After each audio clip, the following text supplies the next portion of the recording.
আপনি লাউ শাক করেছেন কতটুকু জায়গার ভিতরে? আমি ২৮ শতাংশ। ২৮% ভিতরে লাউ চাষ করছেন। হ্যাঁ, ২৮% ভিতরে লাউ চাষ করছি। এটার ফলনটা কেমন হয়? ফলনটা ভালোই হয়েছে। কত করে বিক্রি করেন লাউ শাকের মোটা? এখন তো বাজার কম, আগে প্রথম ধাপে ৫০ টাকা বিক্রি করছি, এখন বর্তমান বিক্রি করি ৪০ টাকা। ৪০ টাকা করে। হ্যাঁ। এটা কি লাউ ধরে? লাউ রাখলে ধরে, তারাই না, মানে এই যে লাউর করা আসছে, এই যে যেমন এই যে ছোট ছোট করা, এই যে এটা লাউর করা, এটা লাউর করা। লাউ এখন পুষতো না আর কি, এলিয়ে মানে ডুগাই বেশি। এখানে আপনার খরচটা কেমন হয়েছে? খরচ প্রথম ধাপে আপনি গোবর আনছি, তারপরে আপনি পোলট্রি মুরগির লিটারগুলো আনছি, টোটালে মিলাই আমার ১২,০০০ টাকা গেছে। আর বিক্রি করছেন কিরকম? বিক্রি করছি আপনার এই পর্যন্ত ২২,০০০ টাকা বিক্রি করছি। মাত্র ১২,০০০ টাকা খরচে ২২,০০০ টাকা বিক্রি করেছেন। হ্যাঁ, এই লাউ শাকটা কতদিন থাকবে এই গাছে? এটা আপনার ৩ মাস থাকবে আর কি। ৩ মাস। হুম। এর পাশাপাশি আপনি আর কি করেন? এর পাশাপাশি আরও ফসল আছে, ওই দিকে ওই যে গুড়ির মধ্যে লাউ আছে, গুড়ির লাউ দিছি, সিম ক্ষেত করছি, লাল শাক করছি। ওখানে যে পেঁয়াজ এনে সারা রান্না লাগাবো কিনা, এই গোড়া ফুসিলি করি আর কি। মানে আপনি কৃষি আবাদি করেন? কৃষি আবাদি করি। প্রথমে কি আপনি বীজ লাগাইছেন না কিভাবে? হ্যাঁ, বীজ লাগাইছি। বীজ লাগানোর কতদিন পরে গাছে লাউ আসে? এটা ১ মাস পরের থেকে কি ডোকাটা কাটা ধরছি। ১ মাস পর থেকে। হুম।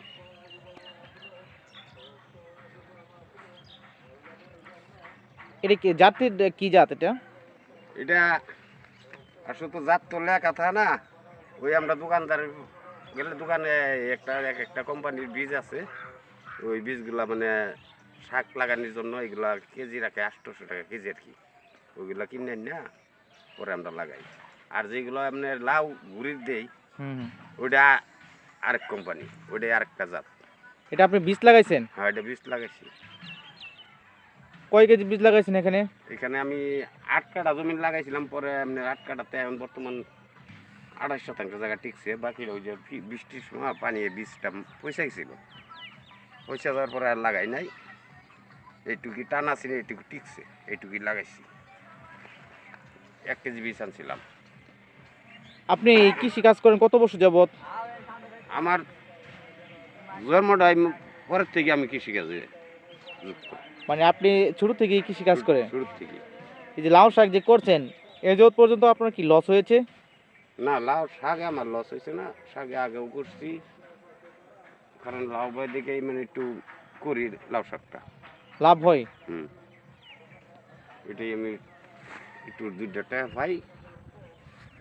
এই জন্য লাউ শাক করতেছেন? হ্যাঁ। সামনে কি বেশি আকারে করার চিন্তা আছে আপনার? এখন সামনে বেশি আকারের চিন্তা ভাবনা আমার লোক, এটা যখন শেষ হয়ে যাবো, এটার পরবর্তী টাইমে আপনার এই ডাঙ্গাগুলা ওইগুলা লাগাবো, আর ওই পাট শাক লাগাবো ফাল্গুন চৈত মাসে। একটা সময় তো ছিল এই বাজে কৃষি খুব সস্তা ছিল, হ্যাঁ, সস্তা ছিল। এখন তো মোটামুটি দাম ভালোই আছে। হ্যাঁ, মোটামুটি দাম ভালো আছে এবং বেচাকিনি করার সুবিধা। সব মিলিয়ে আল্লাহর রহমতে আপনি কেমন আছেন? আলহামদুলিল্লাহ ভালোই আছি। যারা নতুন অবস্থায় লাউ শাক করতে চাচ্ছে বা ইচ্ছুক, তাদের উদ্দেশ্যে আপনার পরামর্শটা কি? হ্যাঁ, আমি পরামর্শ অনেকেরই দেওয়া থাকি যে আপনি এইভাবে গোবর এবং লিটার মিক্সার করে এবং আগে ক্ষেতের মধ্যে সার হিসাই দিয়া চাষ করবেন।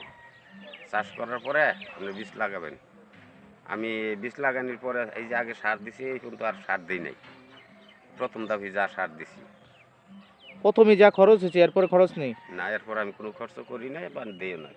কারণ এই যে এই শাকটার মধ্যে আজ পর্যন্ত ইউরিয়া সার দিই নাই, অন্য কোনো সার দিই নাই। ওই যখন ২ পাতা ৩ পাতা ছিল, তখন সামান্য কিছু সার গুঁড়ে দিছি। অনেক সময় তো রোগ জীবাণু দেখা দেয়, তখন আপনারা কি ব্যবহার করেন? রোগ জীবাণু দেখা যায় একটা বিষ আসছিল, এটার মধ্যে আমরা এই যে যেমন বাইদের যে পোকা কইরা কর, কারেন্ট পোক, এটা কিভাবে দমন করছেন পোকাটাকে? এটা দমন করছি। ওই যে ধান খেতে যে বিষটা দিতাম, ওই বিষটাই আমি ব্যবহার করছি, পরে কারেন্ট পোকগুলো মারা গেছে। সুপ্রিয় দর্শক, একটা সময় ছিল বাজে কৃষিতে প্রচুর পরিমাণে লস হইতো। বাজারে নিয়ে গেলে লাউ শাক, মূলা শাক, বিভিন্ন তরকারি বিক্রি করা যেত না। এখন একটা সময় লাউ শাক, মূলা শাক, বাজে কৃষি, তরকারি প্রচুর পরিমাণে দাম। আমি অনুরোধ করব আপনারা 1 ইঞ্চি জমিও অনাবাদি রাখবেন না, এখানে ফসল ফলানোর চেষ্টা করবেন।